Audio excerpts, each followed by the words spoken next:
మంత్రి సుభాష్ తనే తప్పు చేస్తున్నారా లేకపోతే తనని హైలైట్ చేస్తున్నారా ఎవరన్నా కుట్రపూరితంగా ఇది తేలాల్సింది. ఎందుకంటే వరుస వివాదాలు ఆ మధ్య చంద్రబాబు గారే మందలించడంతో ప్రారంభిస్తే రకరకాల అంశాలు ఇప్పుడు తాజాగా ఇలాంటి అవమానాల లేకపోతే ఆయన్ని వ్యతిరేకంగా వస్తున్న కథనాల మీద ఏకంగా న్యాయ పోరాటానికి దిగినటువంటి అంశంలో మరొక కొత్త కోణమైంది. మహిళా కూలీలకి మంత్రి సుభాష్ నోటీసులు ఇచ్చారంటూ ఇప్పుడు దాన్ని విపక్షం హైలైట్ చేస్తుంది. సాక్షి హైలైట్ చేస్తే వ్యవసాయ కూలీలు అందులో కూడా మహిళలకి రాష్ట్ర కార్మిక మంత్రి వాసంశెట్టి సుభాష్ లీగల్ నోటీసులు పంపించారు.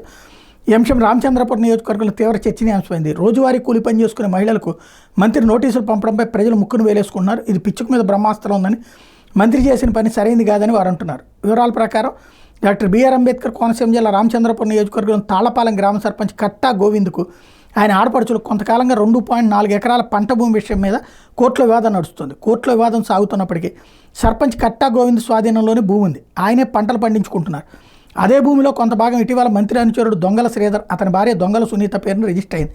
ఇటీవల సర్పంచ్ గోవింద్ పంట కోసుకోగా దాని మీద ద్రాక్షారాం పోలీస్ స్టేషన్లో కేసు నమోదు చేశారు. ఈ కేసులో కట్టా గోవింద్ అతని సోదరి జానకమ్మ, మేడిశెట్టి ఇజ్రాయెల్తో పాటు 8 మంది వ్యవసాయ కూలీలు అందులోనూ మహిళల మీద అక్రమంగా పంట కోసుకుపోయారని కేసు నమోదైంది. దీని మీద గత నెల 24 రామచంద్రపురం తహసీల్దార్ కార్యాలయం దగ్గర మీడియా సమక్షంలో అక్రమ కేసులు ఎత్తేయాలని బాధితులు డిమాండ్ చేశారు. ఎవరైతే పోలీస్ కేసులో ఉన్నారో అదే వ్యవసాయ కూలీలకు మంత్రి సుభాష్ లీగల్ నోటీసులు పంపారు. వాళ్ళు మీడియాతో మాట్లాడటం వల్ల తన పరువుకు భంగం కలిగిందని, వాళ్ళపై సివిల్ క్రిమినల్ చర్యలు చేపడతామంటే ఇచ్చిన ఆ నోటీసులు చూసి కూలీలు లబోదిబోమంటున్నారు. తమను ఇబ్బంది పెట్టద్దని మంత్రి సుభాష్ని కోరుతున్నారు.